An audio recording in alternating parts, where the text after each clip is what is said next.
For my 7th media submission, I am exploring a contemporary example of the idea and danger of silence appearing in a set of data in the Me Too movement. Covered in Silence and White Supremacy and in lecture on March 20th, author Dan Book discusses how silence can perpetuate white supremacy in academic and professional settings, oppress minorities, and make it difficult to uncover marginalized voices and experiences. Similarly, the Me Too movement brought to light the widespread prevalence of sexual harassment and assault in various industries.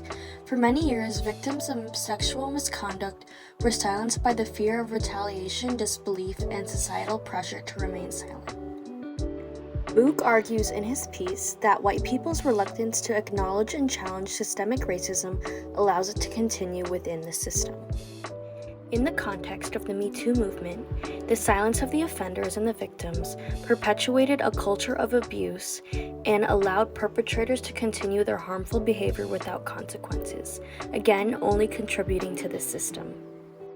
However, when victims began to speak out and share their stories, a collective voice emerged that challenged the status quo and demanded accountability for those perpetuating harm.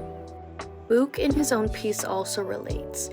To conclude, he writes that silence, like stories suffused by politics, can be searched out and read.